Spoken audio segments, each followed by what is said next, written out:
So today I'm joined by the lovely Pypah Santos. Pypah is an artist, an illustrator, and an animator, best known for her characterful portraits and her cute, colourful aesthetic. Alongside running a successful art business, Piper is also a popular content creator with over 1 million YouTube subscribers who regularly watch her create and share her artistic process. So, Piper, welcome. Hi, how are you? I'm good, thank you. How are you? I'm good as well, thank you. Yeah, I'm excited Good, to be chatting with good. you. Thank you. Thank you so much for coming. I've really been looking forward to speaking to you because I personally love your style. I love it Oh, so thank much, you. especially like the stars and the purples, and I feel like those really like resonate with me as a person, let alone Mm. like artistically it's very beautiful too. So Yeah, I just thank wanted to you. put that in there. Thank you so much. I really appreciate it. You're welcome. So, what do you think first shaped your illustration style, and who are your influences? I think when I started, posting my art more on social media and started, learning about social media artists and stuff and getting a lot of inflation, inspiration from artists who are already posting on Instagram and stuff. I think a lot of the artists that initially started adding to my own style now are artists like Saruka Tepes and like artists who, have been doing this for so long on social media and who are also very portrait based. And I think those were the artists that I gravitated towards a lot. So I'd say that artists like her had a lot of, influence in how I draw now and how I started adding more practice into portraiture and adding more fantasy like elements into my artwork and things like that. So definitely her. And I've always been a big fan of like Rococo style paintings from that time. I just the whole like cute like fantastical and everythingness of that style is something I really like, and like the pops of glimmer and gold and things like that are just always so fun, so I'm definitely a big fan of that. Me too. I love that kind of stuff as well. Definitely. So, was there like a turning point where your style started to like click and you're just like, oh, that's it? I think so. I think for me, I think style is so ever evolving that every few years, I think there's always a slight gradual shift, anyways, into, our preferences change and our likes change and things like that as we grow. So that I think always influences our style, anyways. But I think if I'm gonna say maybe like 5 years ago is probably when I think I really solidified myself in a style that I felt was really mine. Um, and I think a lot of it was people who would find my artwork randomly online and would comment being like, "Oh my God, I knew this was you before I even checked who the poster was." And I was like, "Oh wow, okay, so I'm clearly doing something right. Like people are seeing like a cohesive look to my art without me really even doing it on purpose." So I was like, "Okay, clearly there's something here that's developing that's a very me style." And that's when I started feeling really relaxed and like, okay, I don't need to be like worried about that as much anymore. But yeah, I'd say about 4 or 5 years ago, that's sort of when it happened. And yeah, it was sort of when I started implementing more like pastel color palettes, implementing a lot of like those, like a mixture of like a sketchy but like rendered style in my portraits and things like that, a lot of fantasy themes and just this sort of like peaceful like style, I guess. And I think that's when I started being like, yeah, this is me. Yeah, I know what you mean by like you sort of start to know when other people comment Yeah, because because you're so I like focused on it that you sort of start like not even being aware of like the progress you're making in something. So you kind of start hearing it from other people being like, "Oh, there's like something there that's very you." And I'm like, "Oh, okay." I didn't realize that I was getting somewhere with all this. So definitely.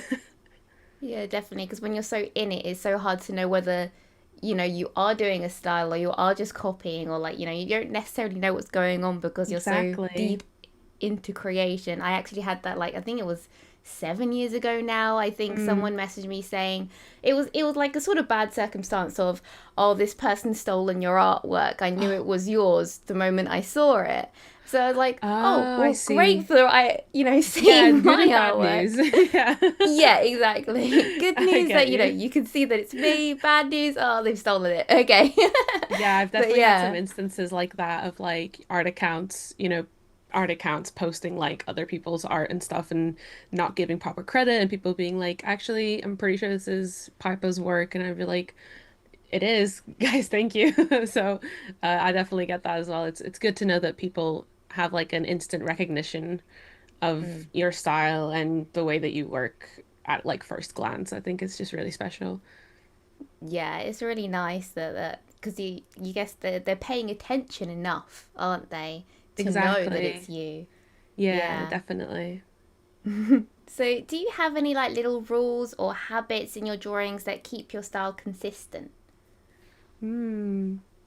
I think one thing that people would say is definitely consistent in my style is like adding some sort of like sparkles like in my I just it's kind of like become a bit of a running gag at the moment. Especially when I post like content on it. I'm like, and obviously we have to finish off with some sparkles because obviously I like no drawing to me or sketch is finished without me adding like little like details of sparkles and stars and things like that just to like make the drawing even cuter. I think that's definitely something that's part of my routine. But I'd say adding like the really high pops of highlight to me are like in the sort of like ritual of doing a drawing, they're like the best part for me. They're like the part that means that I'm getting to the end and I'm feeling really satisfied with a drawing. So adding like like almost like a pure white highlight onto a painting is like, okay, now we're getting to like that final stretch. And that's definitely like one of my favorite bits. Yeah, I definitely feel like the stars is like your almost like your signature. So people can Yeah, recognize your artwork even if it's just a sketch. If you've got your little stars and exactly. sparkle, Yeah, and I yeah, feel they like know that it's adds yours. like some such consistency throughout like all even sketches, rough sketches, finished drawings, paintings, anything. I feel like it doesn't feel like me if I don't add a little bit of that into it. So yeah. I personally love that too. That's what I love about your artwork as well, is those sparkles, because they're a Yeah. very new unique way of drawing little stars as well. It's very Yeah. nice. I love it. Yeah. It's like I even made like for digital drawing, I made it like into a stamp using one of my like sparkle drawings. So I was like, I've made it even easier now for myself to add like sparkles. I made a whole brush out of it. I'm like, Well, that sounds fantastic. exactly. So, do you think that your style was something that you chose, or is it something that just happened over time? I'm a big believer that your style is something that naturally happens to you. Like you can try to like escape it as much as you want, but you'll never like really outrun it because it's very unique to everyone. And I think like I said earlier, styles I feel like evolve a lot with the artists because of like our different preferences and our different likes and dislikes. They change all the time. So I think it's something that naturally develops because you with the amount of like inspiration that you consume. So the more like of different artists you start finding and looking and finding inspiration from, you'll slowly take like small elements from all these different things that you're consuming and implement those things into your own personal style, which is just an amalgamation of different bits from other people's styles, really. So I think that it's a natural, gradual thing. You can try to force a style as much as you can by like, copying someone else's style for practice or doing, a specific style that you think might be more palatable for like online audiences. But if it's not like your style, it's not going to feel natural. It's not going to feel like as enjoyable as just drawing what you want to draw, really. And that I feel like is your style, if that makes sense. Yeah, no, Yeah. definitely. I'm sort of having that at the moment. I'm trying to sort of find my new style, I suppose, as an artist, Yeah. and is I'm starting at that point where you are copying others Hmm. to figure it out yourself, and see what you Exactly. Yeah. like and what you dislike and what feels good, I guess, when you're doing it. Yeah, and a lot of artists like probably don't understand, like who are, starting out probably don't understand that that is very much part of the process is taking and like seeing things and trying to replicate them to see which bits you really enjoyed from this person's creation process and seeing which bits you'd like to take onto your practice for the next drawing. And then you just kind of keep like picking up things the more you draw. And it's like, 300 drawings later, you will kind of have this style start to emerge, really. Yeah. Yeah. No, definitely, yeah. So when I sort of like watch you draw on YouTube and stuff, you just look so like confident and like you do the lines so cleanly and stuff. So is that like, have you always drawn like that, or is that something that, has taken a while to get there?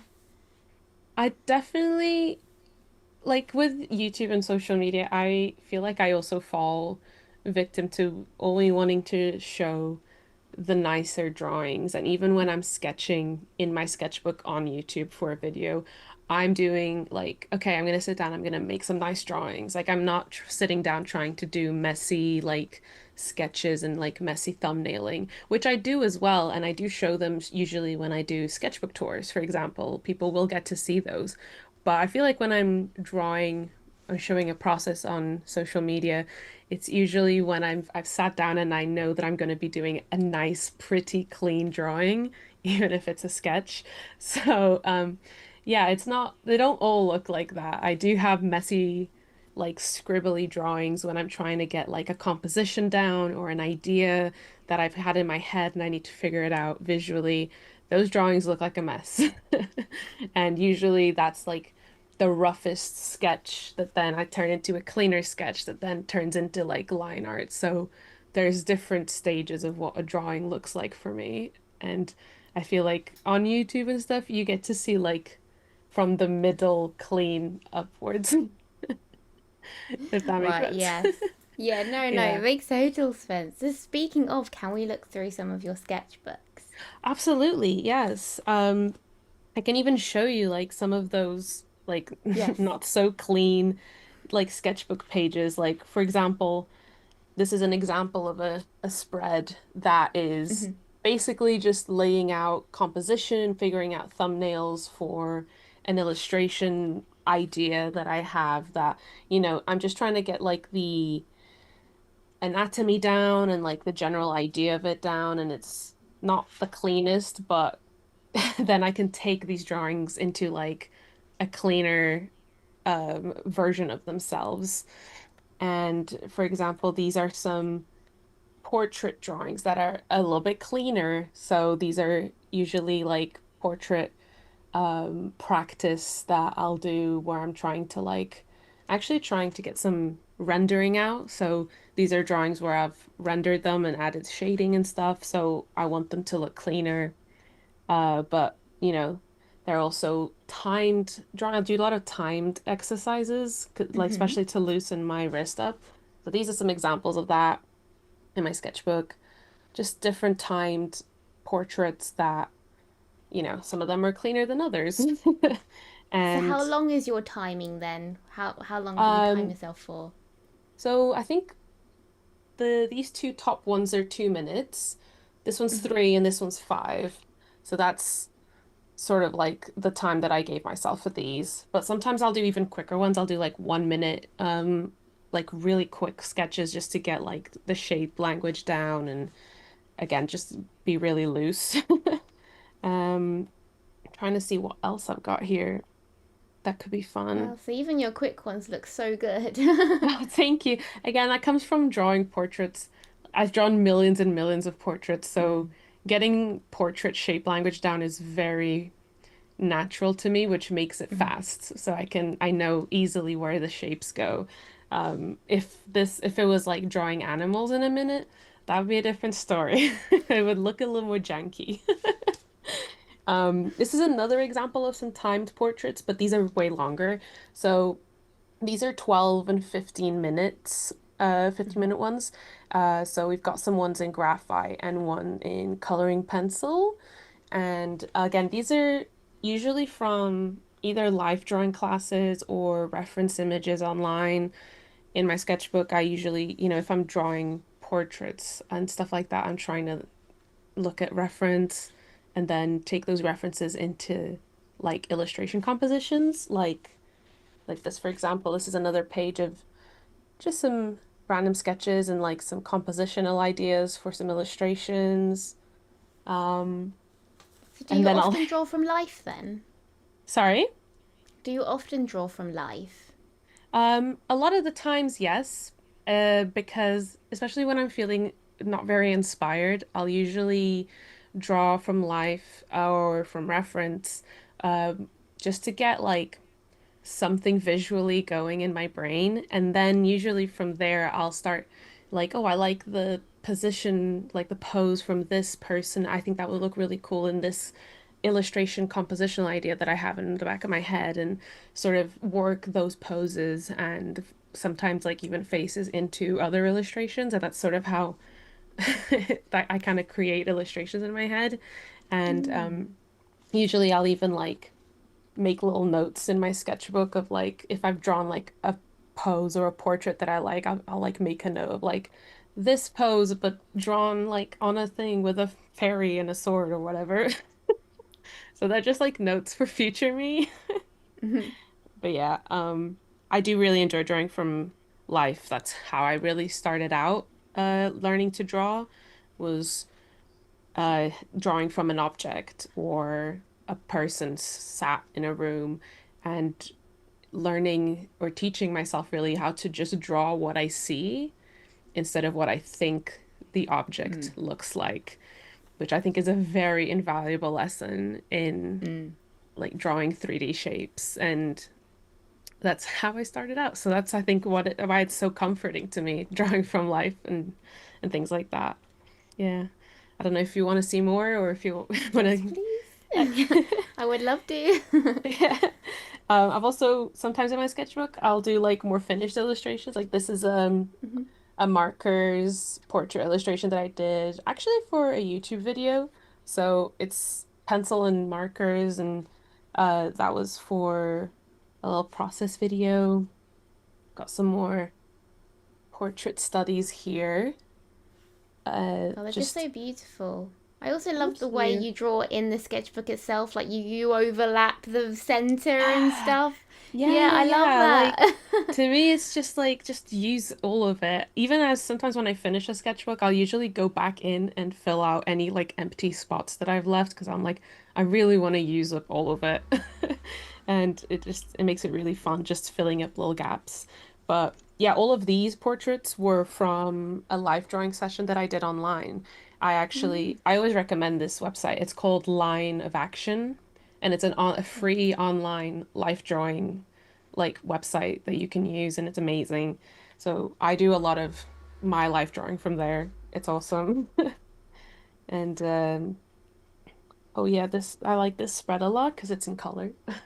I But do love your one color spreads. They're very I do beautiful. too. Sometimes I'm feeling like I just want to do something all like monochrome, but in a really fun color, and it makes the sketch page look so vibrant.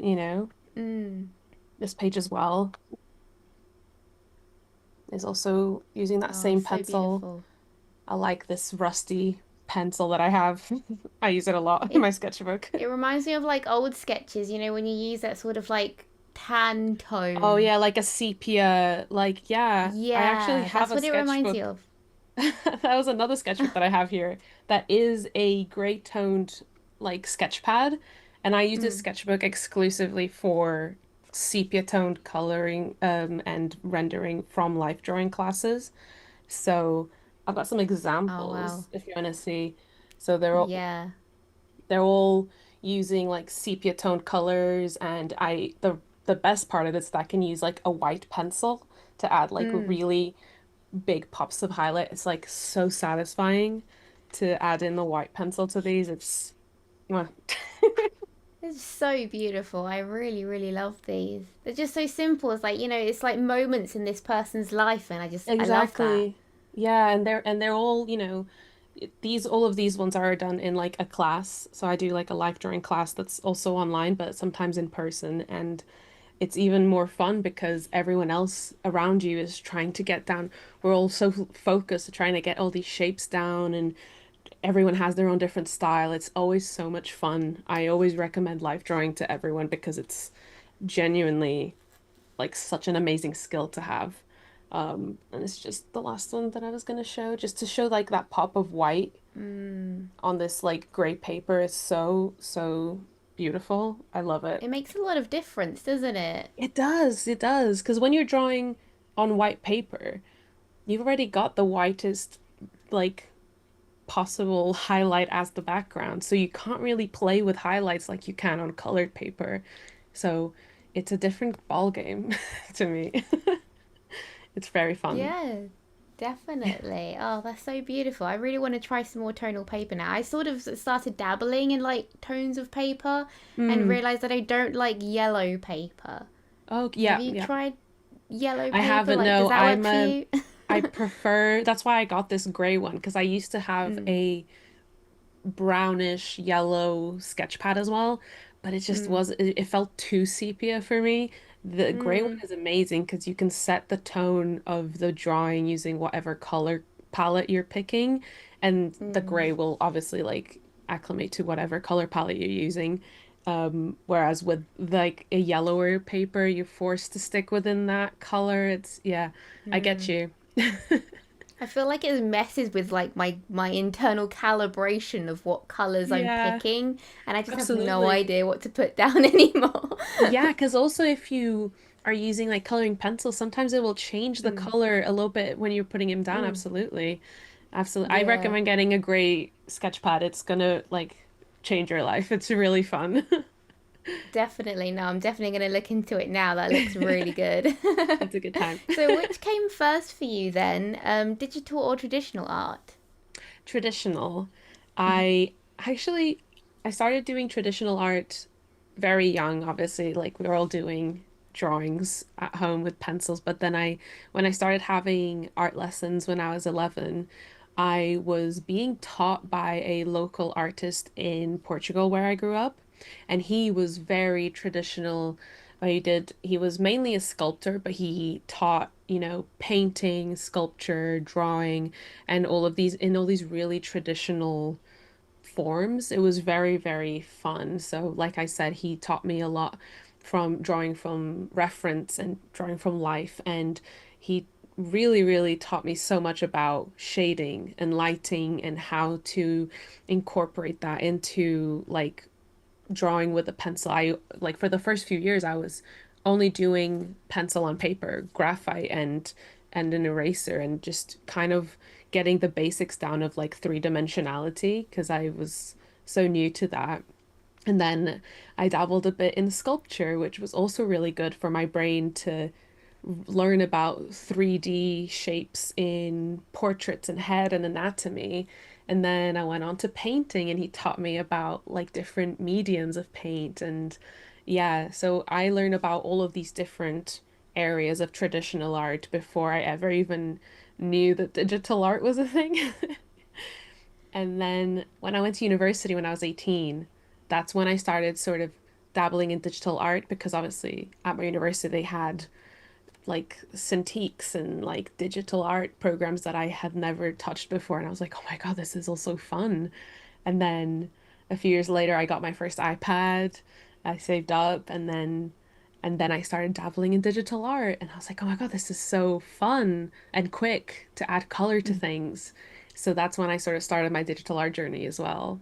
Yeah, Oh, that's so fantastic. And what an amazing opportunity to be learning from someone who's so I know. knowledgeable at such a young age as well. Like, that's so I cool. know. I owe him so much. He taught me, quite honestly, everything that I know in terms of like basics and like there's just actually understanding like portraiture, lighting, shading. Like he taught me how to hold my pencil right for different kinds of effects and different shading techniques. He like knew so much. And I was honest, I was always the youngest one there because my parents put me in classes quite young because they saw that I really enjoyed art and stuff. And it was mostly just like a little workshop that he had, and it was mostly like older people who went there, like who were retired, who were just, wanting to dabble in art. And I was literally always the baby of the workshop. And so everyone was always trying to give me tips and, you know, coming over to help me out. So I learned a lot from a lot of different people, not even just from him, just from all these like other people who have been doing art for like decades and decades. And yeah, it was honestly like my favorite time of the week when I was growing up was going to art class. Yeah. Oh, that's so fantastic. I had that too. I used to go to art Saturday classes every Yeah. Saturday. Yeah, Yeah, mine was Friday my favorite time. evenings. Oh, So I nice. was like, school's done. I get to go to art class for 2 hours. I can't wait. It was so fun. Oh, that's so fantastic. Yeah. So, what can digital artists learn by trying traditional mediums then? I think tr knowing how to draw traditionally is very important, and a lot of it translate into digital art, whether or not you like realize it. So, drawing traditionally, you have to understand like how to create different opacities with pen pressure or pencil pressure, and understanding like different grit and different materials and how all of those different things blend together into a final illustration. So taking those skills into the digital art space will not only like broaden things for you because you have all these other skills from traditional art that you can also try to replicate digitally and implement that with the digital rendering that you can achieve with digital. But yeah, you can create all this like mishmash of traditional and digital. And I think it's just so much more fun knowing about both of these like mediums. I always try to do like a little bit of a mixture of both because I just think it makes it so much more visually interesting. And I think that my digital art would not be what it is if I didn't have my traditional background, if I'm completely honest. And also just drawing, putting pencil to paper is such a different feeling than drawing digitally that sometimes you know how they say like sometimes you need to like log off and go outside. To me, that's like if I've been doing too much digital art, just sitting down at my sketchbook and drawing traditionally, that's like the equivalent for me. It's like just feeling that texture and the pencil on the paper is so different and it's really, really important, I think. Yeah, definitely. I feel like there is definitely a connection there that you get more from when you do Absolutely. traditional than digital. But I Yeah. personally haven't tried digital art yet, and Oh I'm yeah. desperate to. I think So, it's so fun, especially if you're going into it newly like yourself. It's so fun because you're being basically like your world's being open to a whole new medium and you get to like just play around with different programs because obviously different softwares will have different like things that you can play around with. So I can't wait for you to try it. It's really fun. yeah, no, that's fantastic. And I just wanted to say that I love your book. I can tell you really know Thank your you. stuff because I just love the way this is laid out and it's explained like so clearly. Oh, thank Um, you. it really does remind me of one of those like old how to draw books when they Hmm. literally go through everything. Because, like, That's what I was going going through. for. Yeah, that's fantastic. That's why I really, really like it because I Oh, love thank those old you. books. I grew up reading those Yeah, books. me too. Yeah, yeah. So I just love that your book is that, but it's like a modern, fun style because you got your little stars in there and Exactly. It's very your me colors. in one of those books is Yeah. yeah. Honestly, I find this book so inspiring and so lovely, and I Thank feel like you. I'd be able to draw my own like little illustration style Thank just by you. doing it. That's Because you the seriously goal. go That's the through, goal. Is to be yeah, able you to seriously go draw through, like faces, people you love, characters in your head, just, being able to bring new faces and characters to life. Yeah, exactly. And I yeah, always tell people when they come up to me and ask me about my book, I always say it's like it is very beginner friendly. I tried really hard to make it incredibly beginner friendly by making it very shape based. It's everything's broken down into easy shapes, and it's like adding building blocks. And so you can, by the time that you notice, you've drawn a face and you don't even realize that you've done it because it's all been so slowly built up into it. And that's how I wanted it to be. So it's not daunting or scary to think about drawing portraits, which I think a lot of people have that fear, I guess, of getting into drawing faces. And hopefully this book helps people get into it without feeling like scared of it. Yeah. No, I definitely think it will because you just start off so basically, Yeah. literally from this is shadows, this is Yeah. color. Like, I even like your little color theory section as well. It's just, Yes. Yeah, it's I broken trying to down go into so color nicely. theory and shading faces and, where highlights would go and where shadows would go and how lighting sources work. And again, just kind of bringing in the things that I learned when I was learning to draw with that artist. I'm bringing all those lessons in and kind of thinking like, where did I start and how was like the process of me learning? And I definitely took sort of his like route in this book as well. Like the first we'll learn this and then we'll learn about this and so it's like a natural growth and a natural learning path. Yeah. Yeah, definitely. No, it's fantastic. I just love the way it's broken down. Thank you. I'm really So, happy to hear that. oh, good. So, when you are like not working from a reference, where do your ideas come from? Ooh. I think I get this question a lot. I think it comes from it's so many different things. You know, have a lot of like hobbies and I read a lot. I watch a lot of like films, a lot of like TV shows and things because I just really like to watch other worlds and like see other worlds come to life and movies and stuff. So I think I get a lot of ideas from random snippets from things like that, like from being inside other worlds, like inside a book or inside a film or a TV show. And it'll usually again be sort of like a mishmash of things, like maybe a really beautiful hairstyle that I saw on a character in this like fantastical world, but I really enjoyed like the cinematography of a specific shot of another film that I watched and kind of all these things in my brain like just make a little ball of an idea. And then sometimes I'm trying to go to sleep and the idea pops into my head and I have to like write it down. So I I don't think I do it consciously. I think it's a part of being like a creative visual person is that those things are just naturally happening in the back of your head and then it'll come up with an idea and that's when I do those messy sketches. It's when I'm trying to get that idea onto paper and actually see if it works visually. Sometimes it might not. It might look cooler in my head than in real life. Yeah. So, what do you do in that situation? Do you try and like sketch it in a different way or render it in a different way to try and figure it out if it will work or not? Yes, definitely. There's a lot of different starting points that you can take an approach into an illustration. You can start off with a color palette, for example, if that was your initial inspiration point. And if that doesn't work, maybe try changing one of the colors and seeing if that like has a different kind of harmony to it.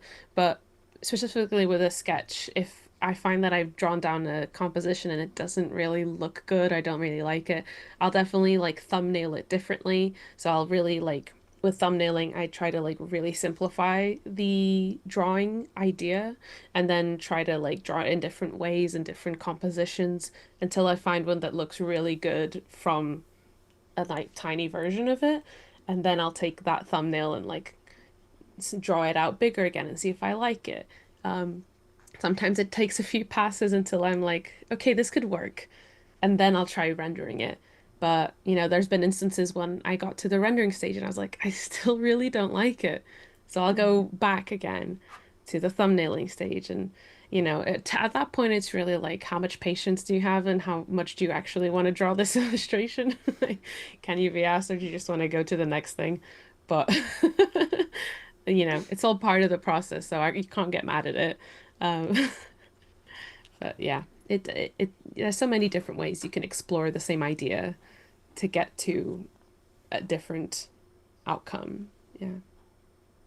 Yeah. So do you normally like when you have these ideas, are they normally like a finished thing in your head and you're just trying to translate it or Sorta, yeah. There'll be like a finished illustration idea in my head, but sometimes there'll be some different versions of it that I'm like, oh, I could experiment with those different versions. But you know, like the apple theory of how like realistically you see things in your head.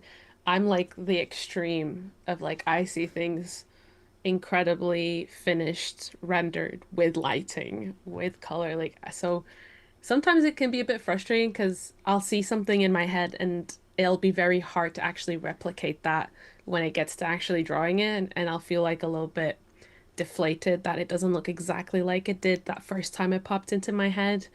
But, you know, I sometimes I have to remind myself like maybe this is like how it should look because I've actually gone into the process and done my own process, and you know, this is maybe I was being a bit too too elaborate in my head when I first thought of it, but definitely I get very rendered finished versions in my head. Yeah. Yeah, I know what you mean. I keep having like visions of like paintings or drawings that I want to Hmm. do.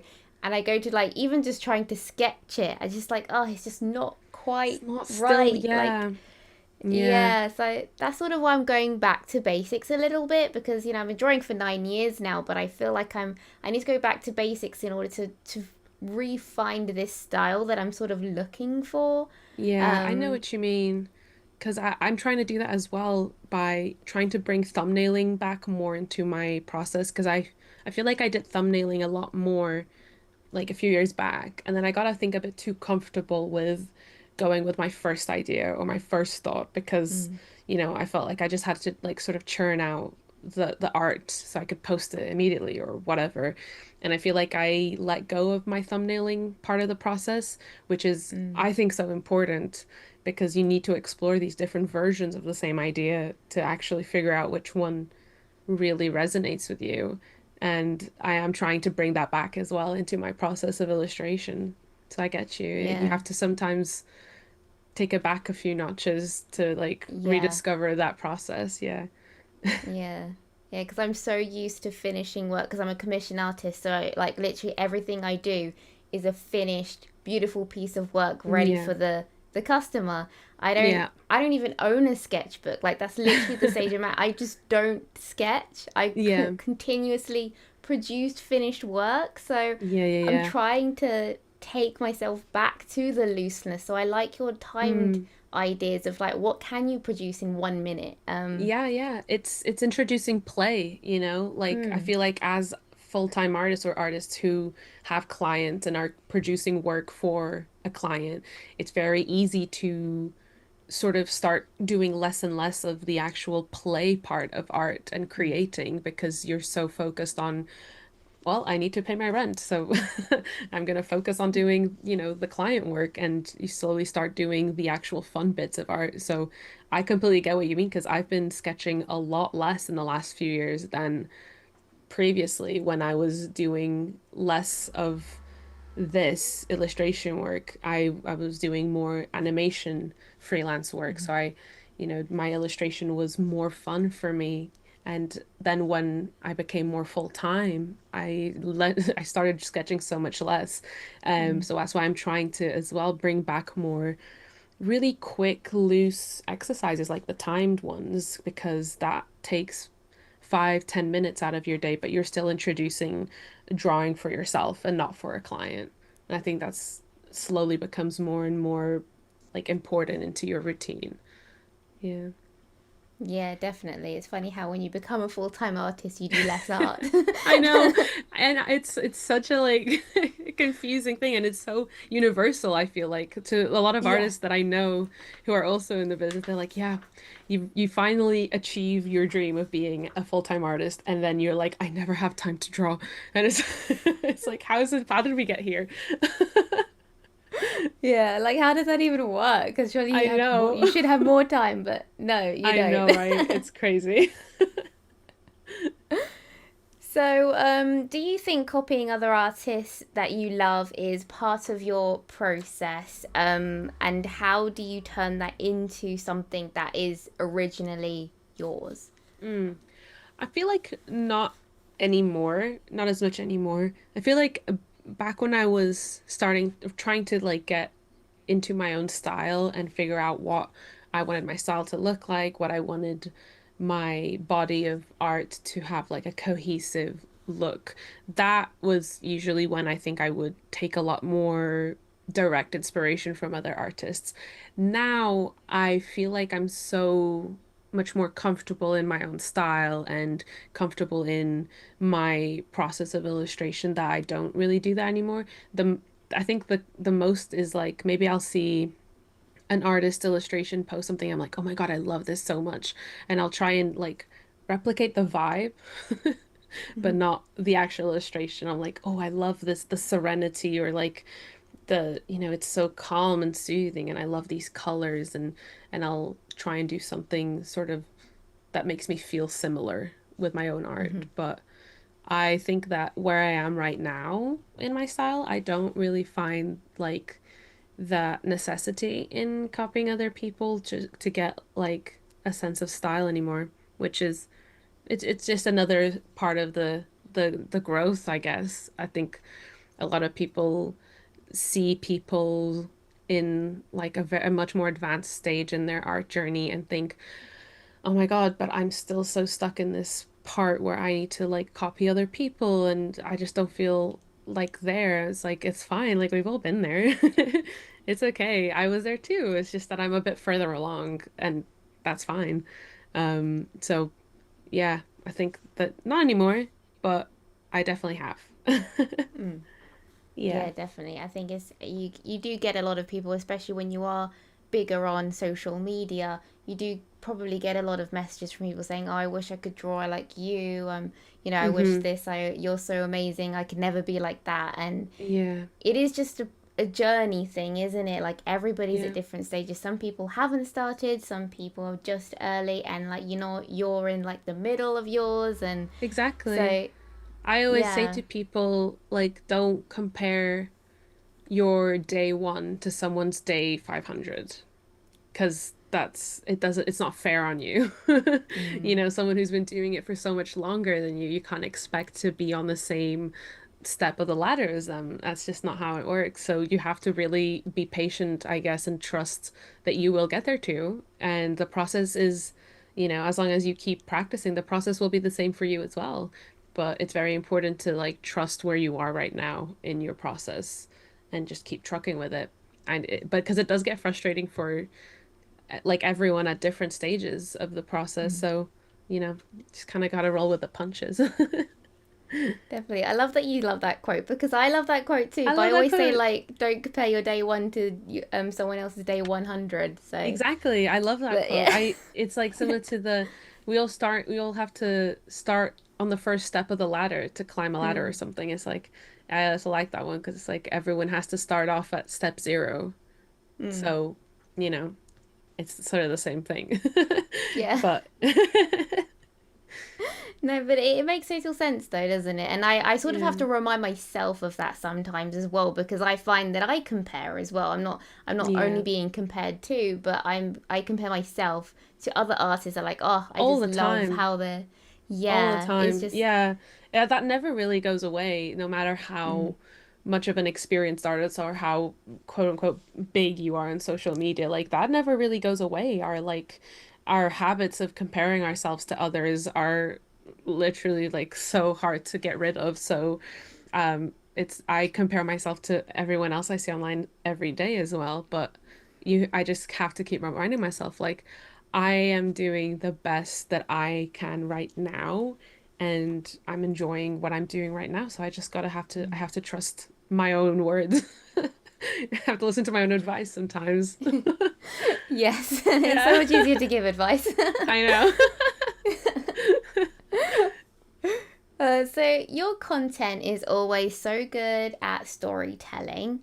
So, how important is storytelling in your art?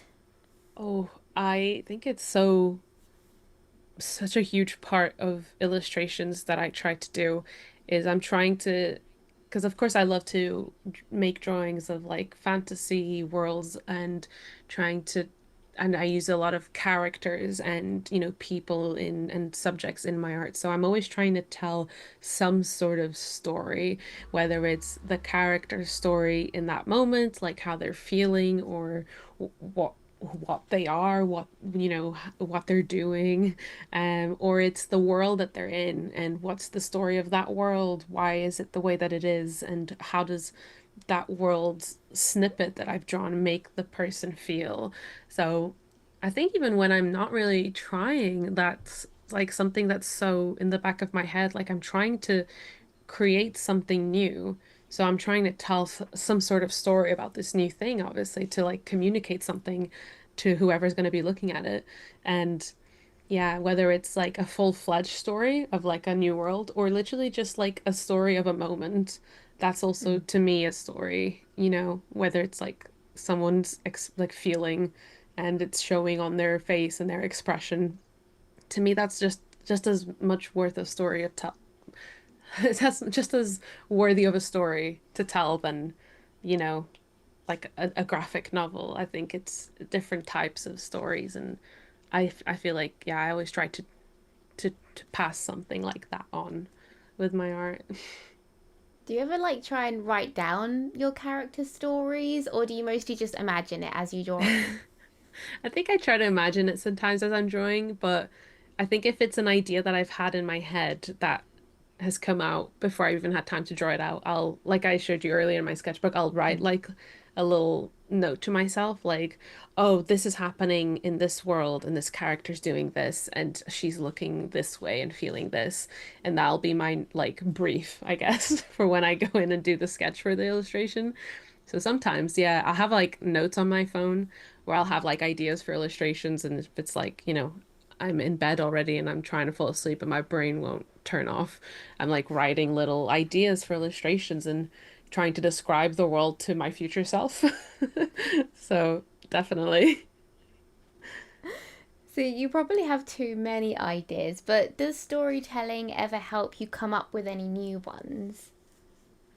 Yes, I a little bit.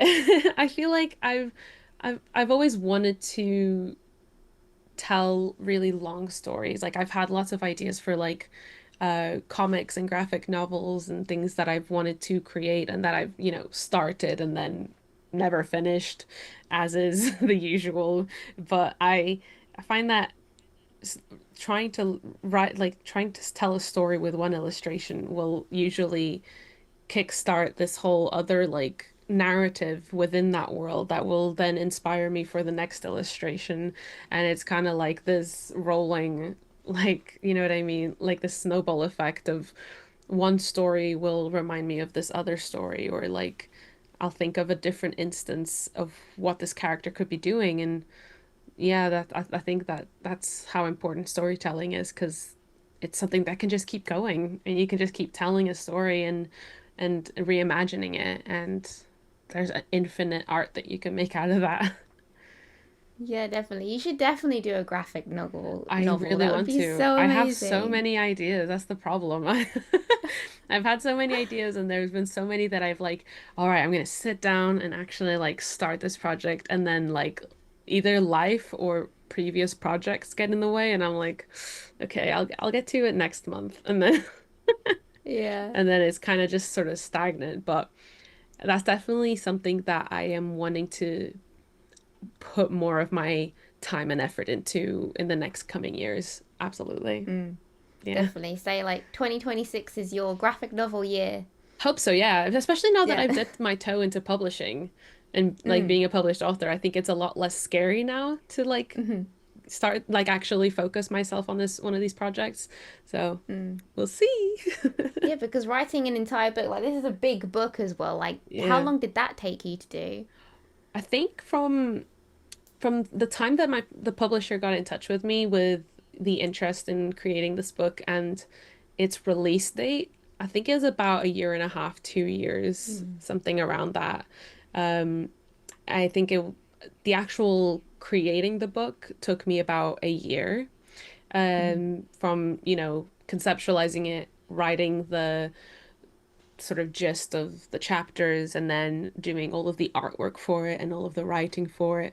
And then thankfully I didn't have to like do any of the like designy work of like actually getting the book together. My editor obviously like did an amazing job with that.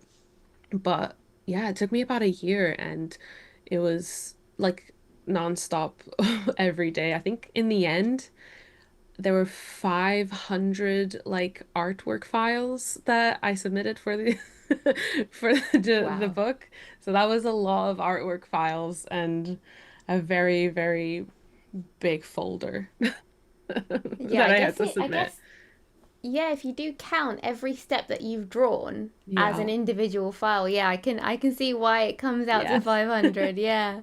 A lot, Oh yeah, my and goodness. a lot of the stuff wasn't even used. Like, we had to tailor down some of the art and some of the writing and stuff to, make it cohesive.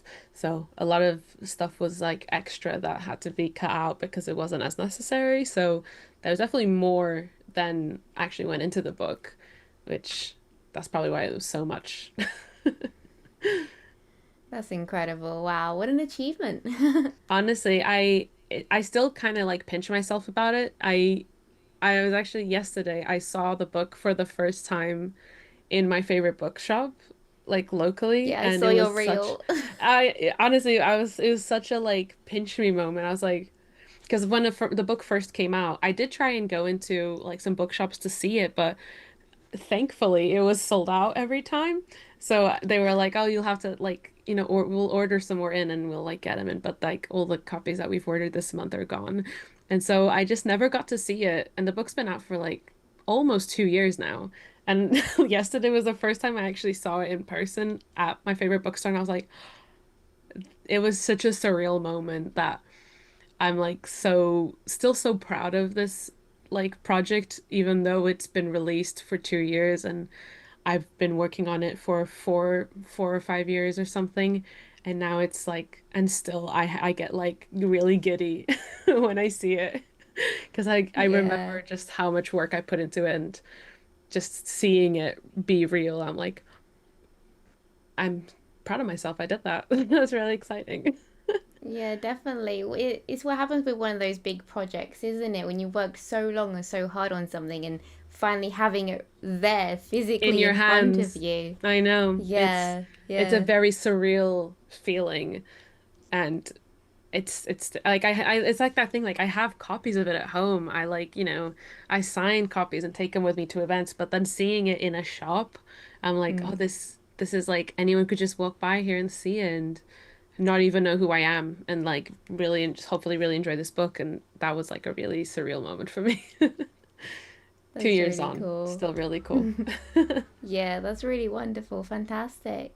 Well, Thank I you. think that's all we have time for, but thank you so much for joining me. It's been No, thank you. incredible. I just love talking to you about your process.